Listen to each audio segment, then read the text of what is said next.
আসসালামু আলাইকুম গাইজ, আজকে আমি সারাদিন কী করলাম এবং কী খেলাম দেখাবো আজকের এই ভিডিওতে।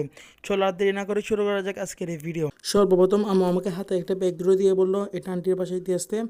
আমি আন্টির পাশে দিয়ে এসে রাস্তায় হাঁটার সময় দেখি একটি দোকানে বিরিয়ানি বিক্রি করতেছে। আমি আর দেরি না করে অর্ডার দিয়ে একটি বিরিয়ানি মাত্র 40 টাকা।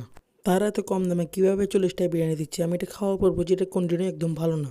যাই হোক, হাতে আর মাত্র 10 টাকা আছে।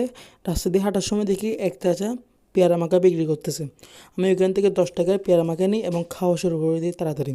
এবং খাওয়ার পর এটা যে ঝাল, বাসায় এসে তাড়াতাড়ি ফ্রিজ করে বরফ নেই, বরফ নেওয়ার পর গ্লাসে ঢেলে নেওয়ার পর পানি খাওয়া শুরু করি তাড়াতাড়ি, ঠান্ডা পানি। এবার একটু ঝাল কমলো। এদিকে দেখি আমার ভাই পেঁয়াজও বানাচ্ছে। আমি পেঁয়াজটা খাওয়ার জন্য অপেক্ষা করি, কিছুক্ষণের মধ্যে পেঁয়াজটা রেডি হয়ে যায়। এরপর তাড়াতাড়ি খাওয়া শুরু করি। পেঁয়াজও নিই, পেঁয়াজের মধ্যে একটু সস দিয়ে খাওয়া শুরু করি। এরপর আমি চলে আসি রাত্রেবেলা জিমে। কিছু জিম করি, জিম করার পর চলে যাব। আজকের ভিডিও দুটোকেই সবাই আমার ভিডিওতে ভালো লাগলে লাইক করবেন, সাবস্ক্রাইব করবেন। বাই।